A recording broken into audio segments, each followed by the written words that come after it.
नमस्कार दोस्तों, global science research YouTube channel फिर से आपका स्वागत है।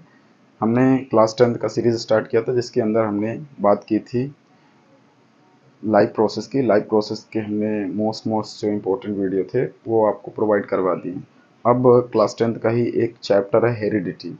हम इसे थोड़ा सा एलोबरेट करके बताएंगे एज अ 12th के पर्पज़ से भी, क्योंकि 12th के बच्चों के लिए भी बेनिफिट हो, क्योंकि वही चीज़ें 10th में भी वही चीज़ें 12th में, बस थोड़ा सा एलोबरेट कर दिया गया है। तो अभी तो ये टर्मिनोलॉजी है, इससे तो कोई दिक्कत है नहीं, है ना। आगे थोड़ी सी चीज़ें रहेगी, तो टर्मिनोलॉजी तो सबके लिए जानना इंपॉर्टेंट है। बस हाँ, साइंटिस्ट में मेन साइंटिस्ट 10th वाले इसे याद रख सकते हैं। 2-3 साइन बता दूंगा ऑलरेडी जब इसे समझाऊंगा तो। बाकी आज हम डिस्कस करेंगे टर्मिनोलॉजी, ठीक है। एक चैप्टर हमारा हेरिडिटी। हेरिडिटी के अंदर जेनेटिक्स के जितने भी टर्मिनोलॉजी हैं वो हम सब आज थोड़ा डिस्कस करने वाले हैं, और इनमें कौन कौन से साइंटिस्ट क्या क्या चीज़ें डिस्कवर किया, किस किस टर्म्स को दिया, वो चीज़ें बात करेंगे, ठीक है। तो चलिए बात करते हैं। सबसे पहले जेनेटिक्स के अंदर आते हैं। तो जेनेटिक्स है क्या? देखिए, जेनेटिक्स की अगर बात करें तो सिंपल टर्म में कहें कि हमारी बॉडी में जो भी कैरेक्टर दिखते हैं उसको परफॉर्म करने के लिए हमारे बॉडी के इंटीरियर सेल में कुछ न कुछ ऐसे फैक्टर हैं जो क्या करते हैं, हमारे इस कैरेक्टर को परफॉर्म करने में हेल्प करते हैं, और वो एक जनरेशन से दूसरे जनरेशन बाय पेरेंट्स ट्रांसफ़र होते रहते हैं, ठीक है। तो चूँकि ये कैरेक्टर जीन के थ्रू ट्रांसफ़र होते हैं, जीन कह सकते हैं कि हमारे उन कैरेक्टर का एक छोटा सा पार्ट है, ठीक है ना, जो कंट्रोल करता है हमारे बॉडी में जो भी कैरेक्टर कैसा आएगा वो उनको कंट्रोल करता है, ठीक है। तो जीन के रूप में ये एक जनरेशन दूसरे जनरेशन पेरेंट्स से चाइल्ड में ट्रांसफ़र होते हैं, है ना। तो उनकी स्टडी हम किसके अंदर करते हैं? जेनेटिक्स के अंदर, ठीक है। तो ध्यान रखिएगा कि हमारे बॉडी का ऑल ओवर मॉर्फोलॉजिकल और एक तरीके से फिजियोलॉजिकल या जेनेटिकल कैरेक्टर की स्टडी ही क्या कहलाती है? जेनेटिक्स। अगर इसे टेक्निकल टर्म में डिफाइन करें तो genetics is a branch of biology in which study of heredity, inheritance and variation. Heredity में आपको पता है कि वो जेनेटिक कैरेक्टर इन्फॉर्मेशन या जेनेटिक मटेरियल या हेरिडिटी कैरेक्टर आ जाएंगे, ठीक है। इनहेरिटेंस ट्रांसमिशन की प्रोसेस है, और वेरिएशन क्या है? आप जब ट्रांसफ़र कर रहे हो तो ट्रांसफ़र करते वक्त कोई चेंज आ जाए, कोई वेरिएशन आ जाए, कोई बदलाव आ जाए, है ना। क्योंकि हम देखो, हम अपने पेरेंट्स से एज इट इज़ तो मैच नहीं करते, हमारे मम्मी के और पापा के कैरेक्टर दोनों के साथ में ट्रांसमिट होते हैं। तो कहीं ना कहीं आपको इतना तो आइडिया होगा कि एज इट इज़ तो नहीं होगा, बट हाँ 99% सेम हो सकता है। वैसे भी आपको बता दें कि क्लोन के अलावा, यहाँ तक कि क्लोन भी वेरिएट हो जाता है, क्लोन के अलावा 100% किसी भी ऑर्गेनिज्म का सेम कैरेक्टर नहीं हो सकता। वो 1% वेरिएट करेगा, सेम डीएनए नहीं हो सकता।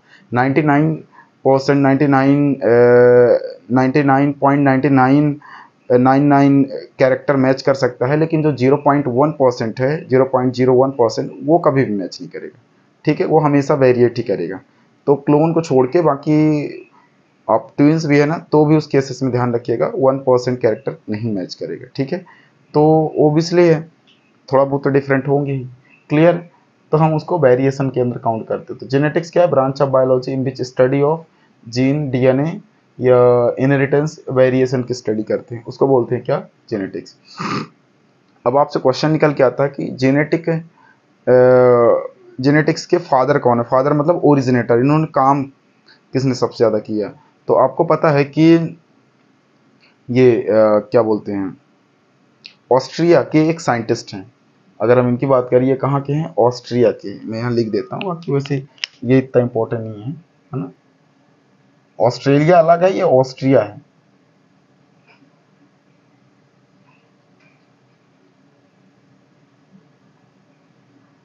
ऑस्ट्रिया के एक साइंटिस्ट हैं जिनको बोलते हैं ग्रेगोर जॉन मेंडल।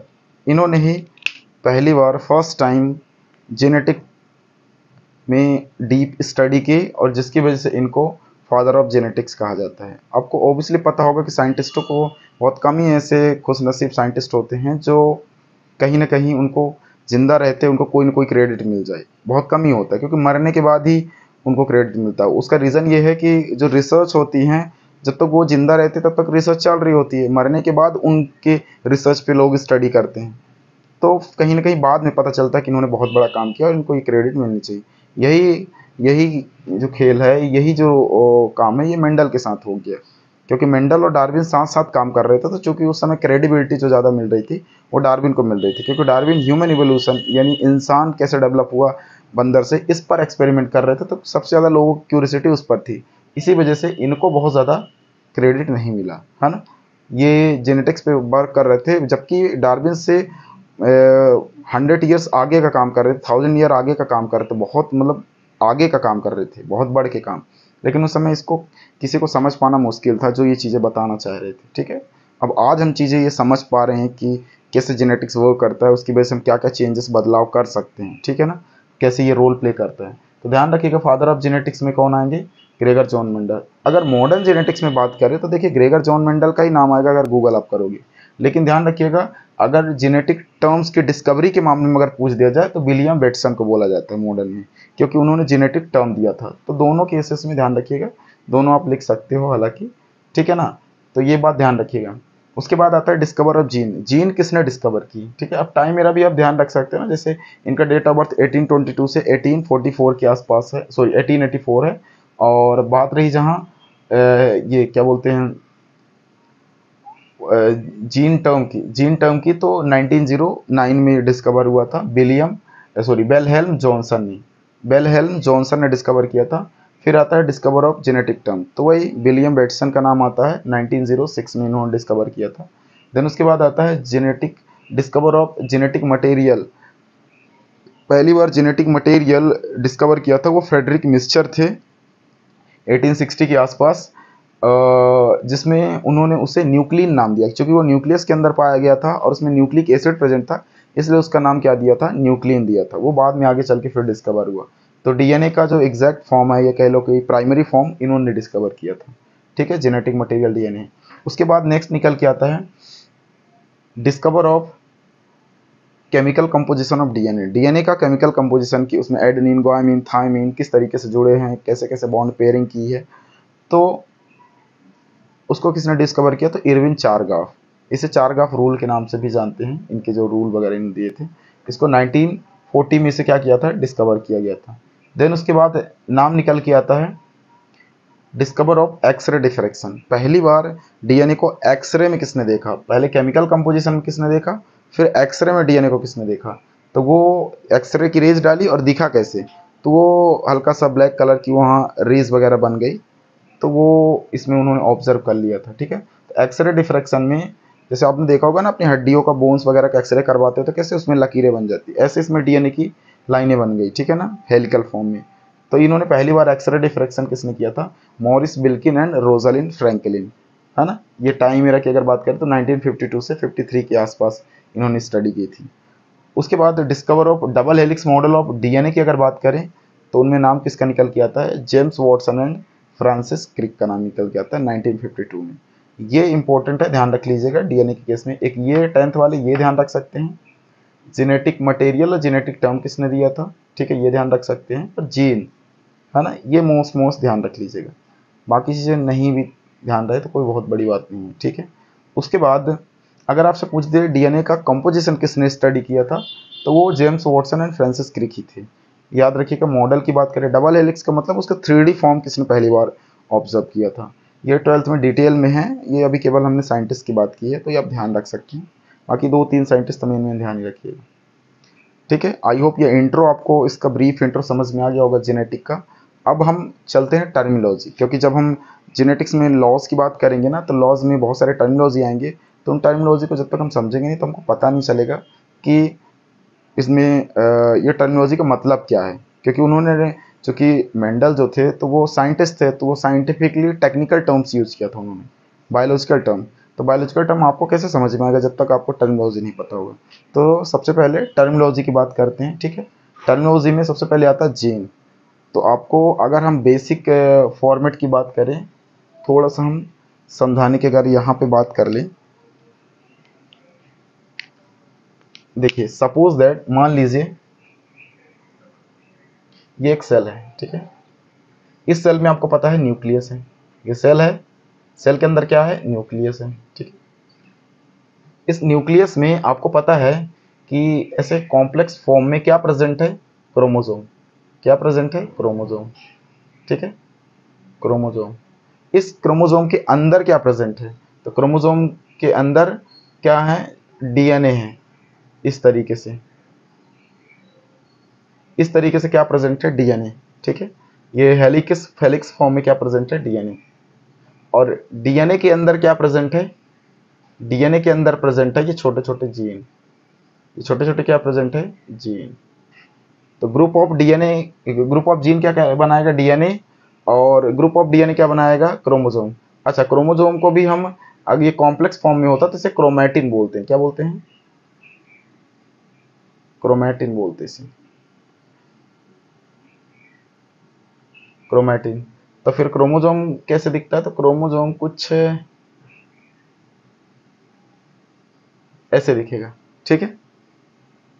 क्रोमोसोम कुछ ऐसे दिखेगा, और इन्हीं के अंदर होते हैं डीएनए। ये इन्हीं के अंदर डीएनए होते हैं, ठीक है। इन्हीं के अंदर डीएनए होते हैं ये, ठीक है, क्लियर है। तो आप थोड़ा सा क्या करना है, आपको ध्यान रखना है ना, ठीक है, राइट। ये डीएनए हो गया। डीएनए छोटे छोटे जो सेगमेंट है ना इसके, ये छोटे छोटे सेगमेंट, ये क्या कहलाएंगे, जीन। तो मैंने पहले क्या बोला, सेल, सेल के अंदर क्या है, न्यूक्लियस, न्यूक्लियस के अंदर क्या है, क्रोमैटिन, क्रोमैटिन में गुथे हुए हैं क्रोमोसोम, क्रोमोसोम में है डीएनए, और डीएनए मिलके क्या बनाते हैं, जीन, ठीक है। अब इसी फॉर्मेट को हम थोड़ा टाइमोलॉजी में समझते हैं। आई होप यहाँ पे तो आपको क्लियर हो गया होगा, राइट, ठीक है। तो हम इसे क्या करते हैं, हम टर्मिनोलॉजी में इसे समझते हैं। ये बेसिक सेल के अंदर समझाने का प्रोसेस था। अब देखिए क्या इसमें दिया हुआ है, जीन क्या है, it is a structural and functional unit of DNA, ठीक है। जीन क्या है, डीएनए का स्ट्रक्चरल, स्ट्रक्चर फॉर्म करेगा, और साथ ही साथ काम भी परफॉर्म करेगा। Functional unit of DNA that responsible to the particular function.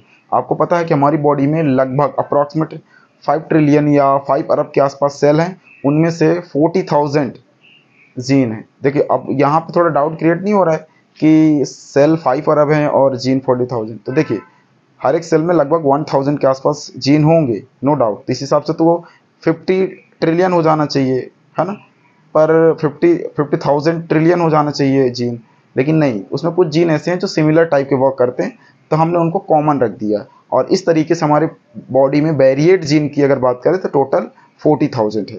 अब 40,000 जीन में अगर आप काउंटिंग की बात करें, मैं यहाँ थोड़ा लिख भी देता हूँ, वैसे इसमें लिखने की ज़रूरत नहीं है। टोटल हमारी बॉडी में कितने हैं, 40,000, ह्यूमन बॉडी में 40,000 gene in human body,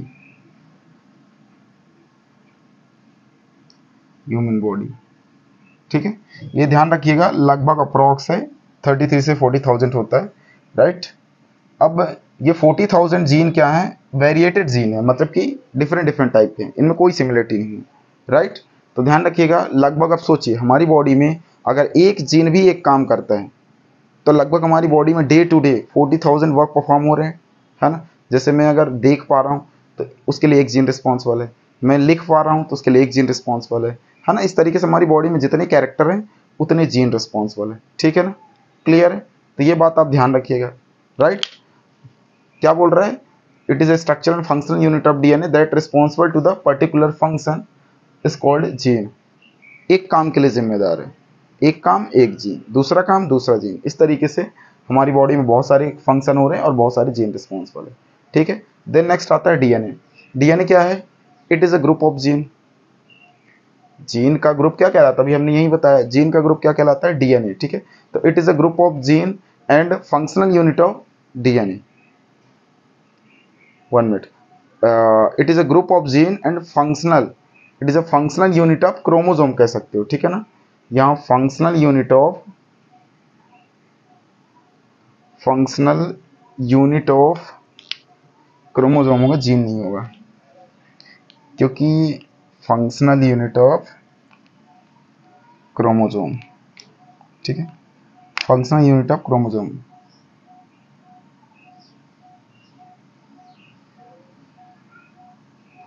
DNA किसका है, डीएनए क्रोमोसोम का फंक्शनल यूनिट है, unit of functional unit of chromosome.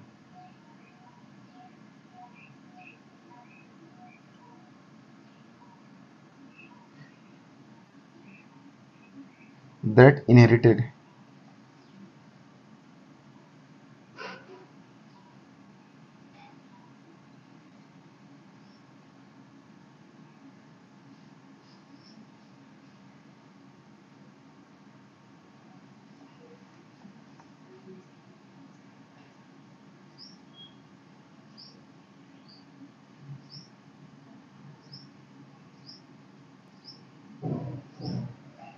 Genetic information. ठीक है, तो यहां ध्यान रखिएगा क्या है, क्रोमोसोम होगा, राइट, क्योंकि ये डीएनए ग्रुपिंग करके क्या बनाता है, क्रोमोसोम बनाता है, राइट। ठीक है, तो ये थोड़ा सा क्या करिएगा, ध्यान रखिएगा, है ना। तो डीएनए क्या है, it is a group of gene कह सकते हो and functional unit of chromosome, functional unit of chromosome that inherited the genetic information from one to next generation, उसको क्या बोलते हैं, डीएनए। ठीक है, तो सबसे बड़ा मेन रोल ना हमारी पूरी बॉडी को कंट्रोल करने का जो काम है वो डीएनए ही है, जेनेटिक इंफॉर्मेशन को कैरी करने का काम डीएनए ही करता है। तो ध्यान रखिए इस डीएनए का बहुत बड़ा रोल है ना, बहुत जगह आपने सुना होगा डीएनए टेस्टिंग करवाओ, है ना, फॉरेंसिक लैब में डीएनए टेस्ट बहुत सारे हैं ना, तो ये ध्यान रखिएगा, डीएनए फिंगरप्रिंटिंग, ये सब जो आपने सुना है ना बायोमेट्रिक टेस्ट में, वहाँ पे भी डीएनए फिंगरप्रिंट लगता है। तो ये हमारे डीएनए डिसाइड करता है कि हु आई एम, है ना, मैं कौन हूँ, ये ध्यान रखिएगा। नेक्स्ट उसके बाद आता है क्रोमोसोम। तो chromosome are thread like structure that contain DNA. ठीक है, ये एक धागे जैसा गुथा हुआ एक स्ट्रक्चर है जो क्या करता है, डीएनए को कंटेन करके रखता है and are present in nucleus या फाउंड इन न्यूक्लियस, न्यूक्लियस के अंदर पाया जाता है, यहाँ पे मैंने आपको दिखाया था। ठीक है, तो ध्यान रखिएगा क्रोमोसोम की बात करिए अगर। नेक्स्ट आता है, ये बेसिक टर्मिनोलॉजी हो गई सेल के अंदर जितने पाए जाते हैं। अब आता है आपका हेरिडिटी। ठीक है, क्या आता है, हेरिडिटी, क्योंकि चूंकि मैंने 3 टर्म की बात की थी, इनहेरिटेंस, हेरिडिटी, इनहेरिटेंस, वेरिएशन। तो इनहेरिटेंस और हेरिडिटी तो लगभग सेम है, ये वेरिएशन और हेरिडिटी दोनों हैं क्या, तो सबसे पहले उसकी बात करें। तो देखिए हेरिडिटी एक प्रोसेस है, लेकिन हेरिडिटी कैरेक्टर एक जेनेटिक इन्फॉर्मेशन है। तो अगर हेरिडिटी की बात करें तो ये एक प्रोसेस है जो जेनेटिक कैरेक्टर को ट्रांसफर करता है। तो अगर हम बात करें कि हेरिडिटी क्या है, तो it is the process by which transfer या transmission of genetic information, genetic character या हेरिडिटी कैरेक्टर या genetic material from one to next generation. ठीक है, यही चीज़ें यहाँ पे भी लिखा हुआ है, by which the transfer of genetic material, genetic character या जेनेटिक मटेरियल या हेरिडिटी या जेनेटिक इन्फॉर्मेशन, उसके अंदर जीन या ट्रेट्स या एलील आएंगे। क्या क्या आएंगे, जीन, ट्रेट्स या एलील, जीन, ट्रेट्स या एलील, जीन, ट्रेट्स, इन्हें ट्रेट्स भी बोल सकते हैं या एलील भी बोल सकते हैं, एलील भी बोल सकते हैं, तीनों चीजें रिकॉल कर सकते हैं, राइट, क्लियर है।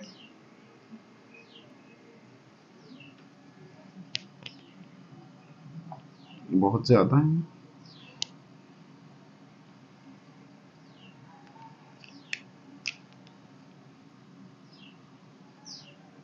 थोड़ा सा साइज में छोटा लिख दे ताकि यहाँ पे आ जाए प्रॉपर, जीन, ट्रेट्स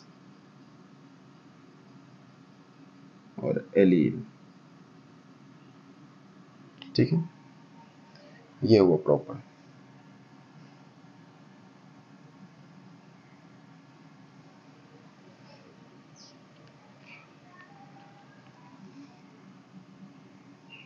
चलिए ठीक है, तो वो ट्रेट्स के फॉर्म में भी हो सकते हैं, जीन के फॉर्म में या एलील के फॉर्म में। अब ये हैं क्या, आगे में बता देंगे, अभी तो फिलहाल यहाँ पे ध्यान रखिएगा। ठीक है, तो वो जेनेटिक इन्फॉर्मेशन को कैरी करने वाला एक कैरेक्टर है, एक प्रोसेस है, उसको बोलते हैं हेरिडिटी। तो फिर इनहेरिटेंस क्या है, तो heredity is also called inheritance, क्योंकि इनहेरिटेंस है ट्रांसमिशन ऑफ कैरेक्टर या प्रोसेस ऑफ ट्रांसमिशन, ट्रांसफर करने की एक प्रोसेस है। तो ध्यान रखिएगा दोनों लगभग सेम है, कोई बहुत ज़्यादा फर्क नहीं है उसमें। उसके बाद नेक्स्ट आता है वेरिएशन। ठीक है, हेरिडिटी समझ में आ गया ना, मेन यही इंपॉर्टेंट ध्यान रखिएगा जेनेटिक इन्फॉर्मेशन को ट्रांसफ़र करने की प्रोसेस है, उसको बोलते हैं हेरिडिटी। उसे हम इनहेरिटेंस के नाम से भी जानते हैं, ध्यान रखिएगा। इसके बाद आता है वेरिएशन। वेरिएशन क्या है? It is the process in which sudden change it is the process in which change या वेरिएट बिटवीन वेरिएट या difference between parents and offspring, बच्चे और माता पिता के बीच में जो चेंजेस आते हैं, बदलाव आते हैं, क्योंकि सेम टू सेम तो बच्चा होगा नहीं, थोड़ी बहुत तो बदलाव आएगा, तो हम उसको क्या बोलते हैं? वेरिएशन बोलते थे। It is a process in which changes between parents and offspring, उसको हम बोलते हैं वेरिएशन। ठीक है, तो आई होप यहाँ की कुछ टर्मिनोलॉजी आपको जितनी भी होगी समझ में आ गई होगी। अब चलते हैं नेक्स्ट साइड की टर्मिनोलॉजी थोड़ा सा देखते हैं, राइट। इसमें हम केवल टर्मिनोलॉजी की ही बात करेंगे, इसके बाद जो मेंडल्स के आगे के लॉज वगैरह हैं वो अगले वीडियो में आएंगे। उसमें पहले कैरेक्टर आएगा, रीजंस क्यों सेलेक्ट किया, फिर उसके बाद आएगा देन नेक्स्ट क्या, मेंडल्स लॉ। सबसे पहले वेरिएशन के बाद इससे मिलता जुलता टर्म क्या आता है? म्यूटेशन। तो mutation is a part of variation. Mutation variation का एक छोटा सा पार्ट है, जिसमें हो क्या रहा है? सडन चेंज या alteration of DNA on chromosome. ठीक है, क्रोमोसोम के अंदर सडन चेंज हो रहा है, डीएनए अल्टर्ड हो रहा है या जीन अल्टर्ड हो रहा है, बदल रहा है, उसको बोलते हैं म्यूटेशन। ठीक है, तो म्यूटेशन ध्यान रखिएगा एक तरीके से स्लो प्रोसेस है, बहुत फास्ट नहीं होती। देखिए, it is a process in which sudden change on gene DNA oblique chromosome, या इसी को बोल सकते हैं alteration of gene DNA oblique chromosome, oblique chromosome is called mutation. ठीक है, तो सडन चेंज हो जाए हमारे डीएनए में या अल्टर्ड हो जाए, उसको बोलते हैं म्यूटेशन। इसको थोड़ा सा अगर हम एग्जांपल के बेसिस पर अगर समझने की कोशिश करें, तो जैसे सपोज दैट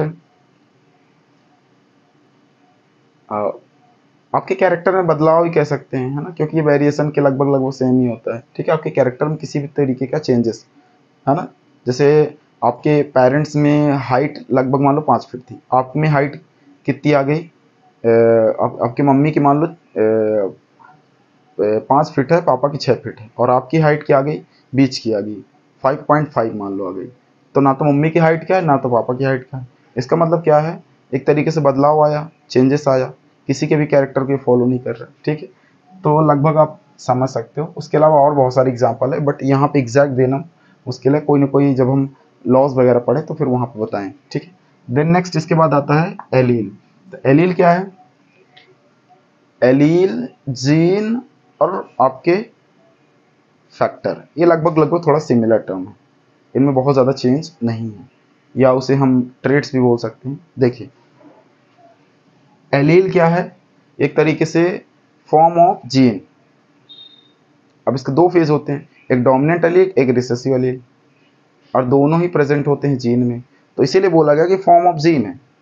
अब डोमिनेंट एलील बोलोगे तो भी जीन का फॉर्म है, रिसेसिव एलील बोलोगे तो भी जीन का फॉर्म है, क्योंकि जीन के अंदर दो एलील या दो ट्रेट्स ऑलरेडी होते हैं, एग्जिस्ट करते हैं। एक जीन कंट्रोल्ड बाय 2 एलील्स। ठीक है, तो ध्यान रखिएगा, एलील और कुछ नहीं है, जीन का एक फॉर्म है ना।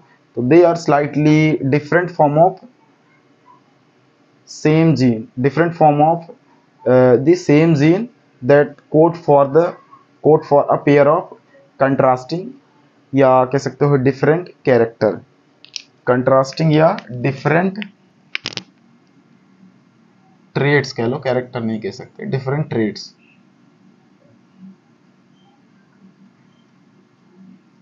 डिफरेंट ट्रेड्स, उसको बोलते हैं एलील। ठीक है, जीन के डिफरेंट फॉर्म को हम क्या बोलते हैं? एलील बोलते हैं। ठीक है, अब उनमें दो टाइप आपने पढ़ा होगा, डोमिनेंट और रिसेसिव एलील, तो ये आप ध्यान रखिएगा, बाकी अभी हम यहाँ डिस्कस नहीं करेंगे।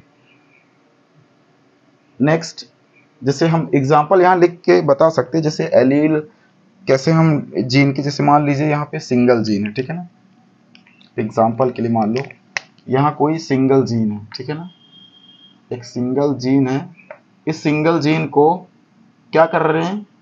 सिंगल जीन को दो एलील कंट्रोल कर रहे हैं, ठीक है ना, एक हो गया डोमिनेंट और एक हो गया रिसेसिव। ठीक है, एक हो गया डोमिनेंट और एक हो गया रिसेसिव, राइट।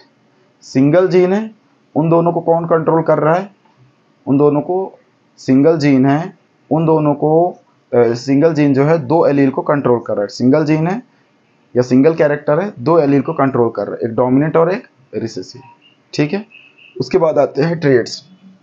तो ट्रेड्स क्या है, it is a variant character that present on same gene is called traits. देखिए लगभग ये सिमिलर है, फर्क क्या है वो बता देता हूँ। जब आप उसे डोमिनेंट और रिसेसिव एलील के नाम से बुलाओगे तब तो वो एलील के अंदर आएगा, लेकिन जब उसे नाम से बुलाओ, जैसे यहाँ मैं बोल दूं ये टॉल है और ये डॉर्फ है, कैपिटल टी टॉल है और कैपिटल वो स्मॉल टी डॉर्फ है, मतलब हाइट में बड़ा और हाइट में छोटा। तो जब मैं उसे नाम से रिकॉल कर दिया ना तब वो क्या कहलाएगा, ट्रेड्स। तो यही लिखा हुआ है, it is a variant form of character. Character के वेरिएंट फॉर्म को हम बोलते हैं क्या, ट्रेड्स। जैसे सपोज दैट यहाँ सिंगल जीन है, सिंगल जीन, ये हो गया टी फॉर टॉल और स्मॉल टी फॉर डॉर्फ, इन दोनों को हम क्या बोलते हैं, ट्रेड्स।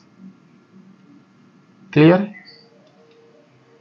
क्या है, जीन के ये डिफरेंट फॉर्म है, राइट।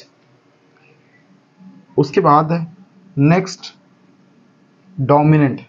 डोमिनेंट एलील क्या है, अब देखिए जब पेरेंट्स के कैरेक्टर ट्रांसफर होते हैं ना चाइल्ड्स के अंदर, तो हो सकता है कुछ कैरेक्टर पापा की ज़्यादा डोमिनेंस दिखे, मतलब पापा के दिखें, हो सकता है कुछ मम्मी के दिखें।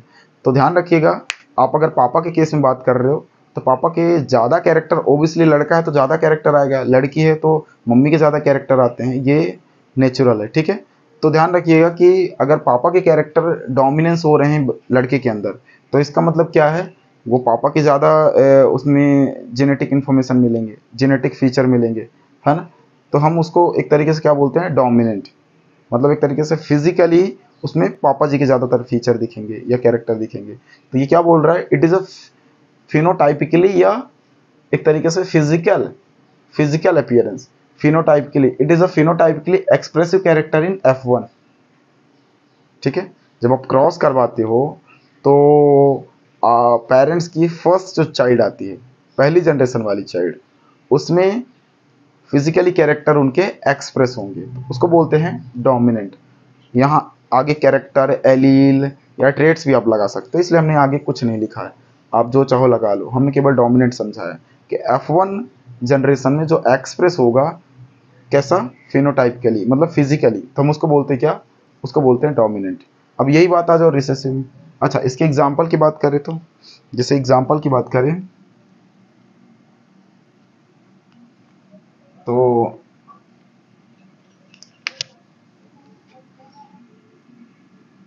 एग्जाम्पल की बात करें तो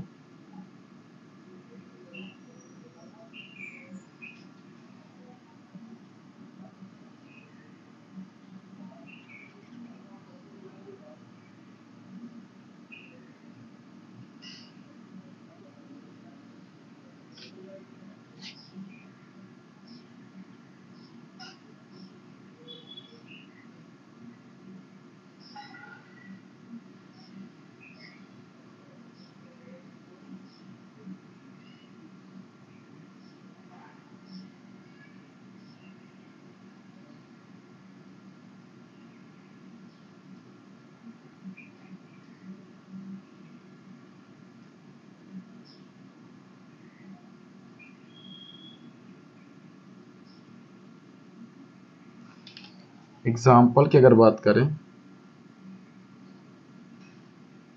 तो इसमें कैपिटल टी, स्मॉल टी, ठीक है, कैपिटल आर, स्मॉल आर, ठीक है, कैपिटल वाई, स्मॉल वाई। तो ये क्या है, कुछ एग्जाम्पल है, ठीक है।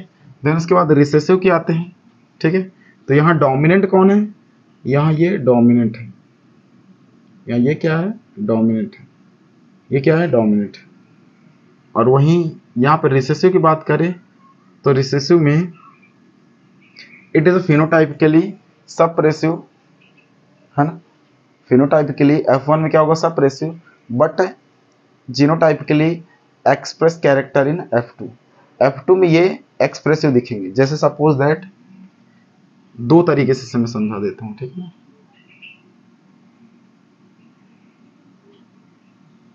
F1 में तो ये मान लीजिए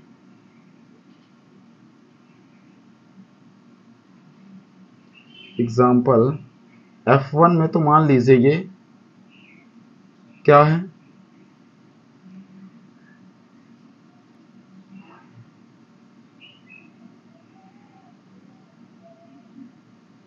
F1 में तो मान लीजिए ये क्या है, रिसेसिव, ये क्या है, रिसेसिव। बट F2 के हिसाब से अगर कंप्लीटली बात करें F2 में, ठीक है, F2 में इसमें ये रिसेसिव है, ये डोमिनेंट है। तो याद रखिएगा, जो कैपिटल में है उसी को दिखाया जाएगा, रिसेसिव वाले को नहीं दिखाया जाएगा। बट यहाँ क्या है, यहाँ अगर हम बात करें तो F2 में ये small T, small are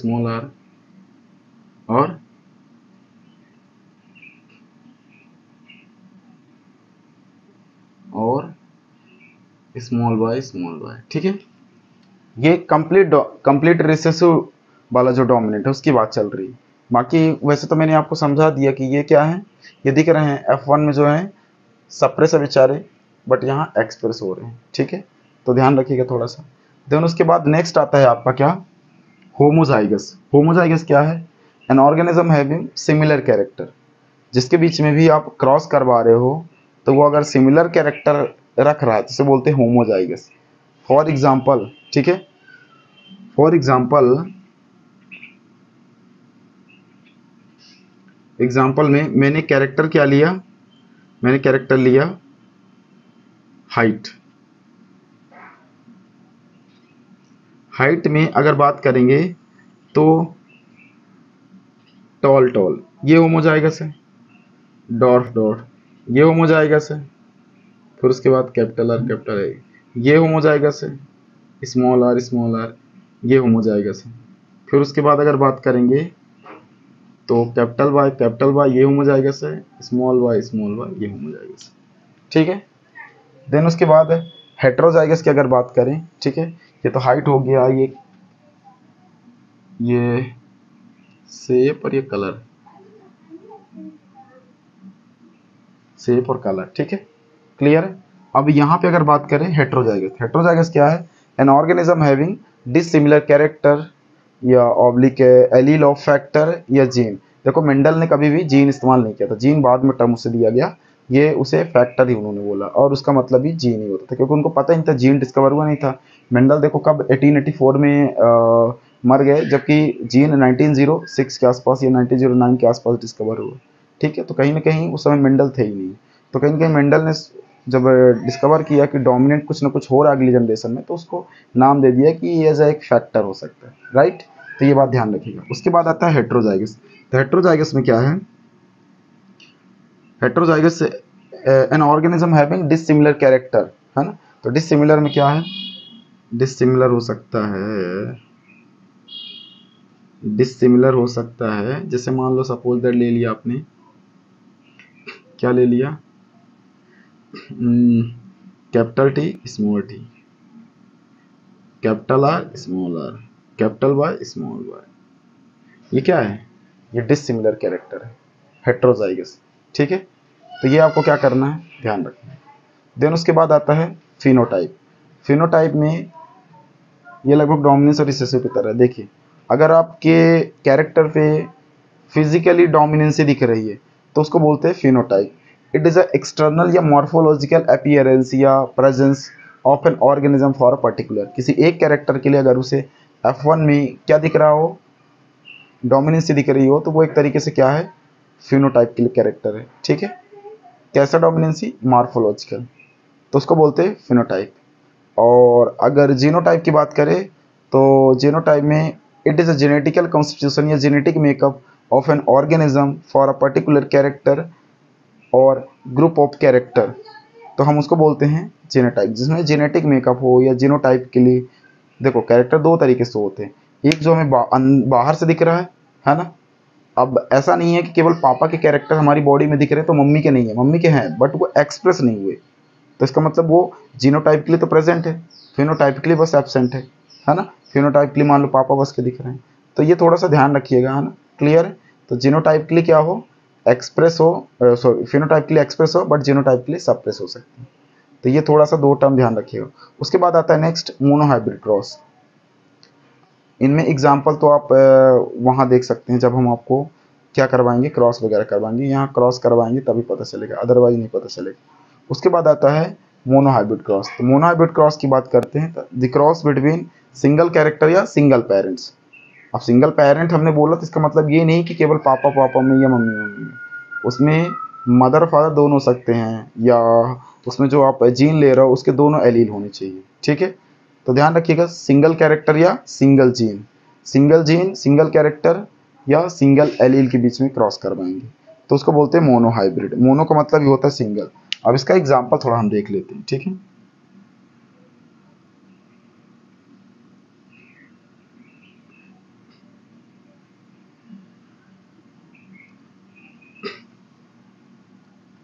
example इसका थोड़ा देख लेते हैं।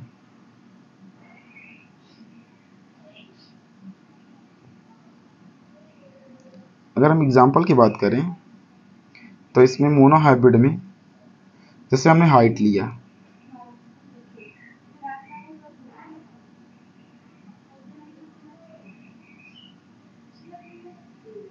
अगर हमने हाइट लिया तो हाइट में क्या आएगा, capital T cross between small T, ठीक है। जो कि इसका रिजल्ट क्या आएगा, आपको रिजल्ट मिलेगा कैपिटल टी स्मॉल टी, है ना।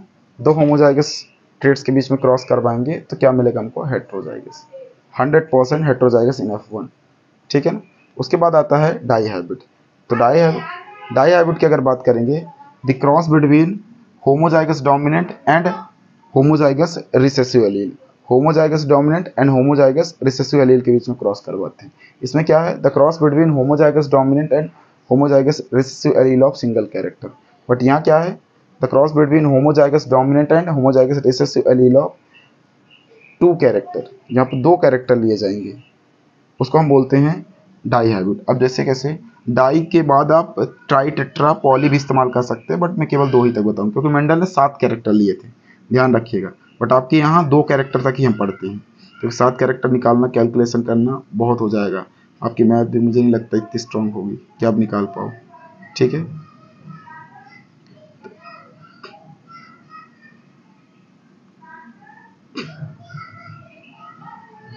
एग्जाम्पल की अगर बात करें तो क्या होगा यहाँ पे, एक तो हाइट ले लेते हैं और एक शेप ले लेते हैं, ठीक है। एक हाइट और एक शेप, ठीक है। हाइट में हमने वही कैपिटल टी और स्मॉल टी, यहाँ कैपिटल आर स्मॉल आर, ठीक है। अब इनमें जब आप क्रॉस करवाओगे तो रिजल्ट क्या निकल के आएगा, डाई हाइब्रिड आएगा, है ना। कैसा आएगा डाई हाइब्रिड में,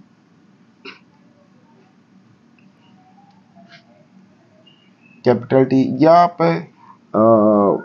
शेप और कलर ले सकते हो, हाइट नहीं लेना होता, ठीक है, क्योंकि आपके बुक में वही लिया हुआ है। तो हम हाइट को छोड़ के शेप और कलर ले ले क्या, चलो कोई बात नहीं, क्या ही फर्क पड़ता है इसमें, ठीक है। तो इसमें क्या हो जाएगा, कैपिटल टी कैपिटल आर, क्योंकि हमने जो लिया वही लिखेंगे, ठीक है। Capital T capital are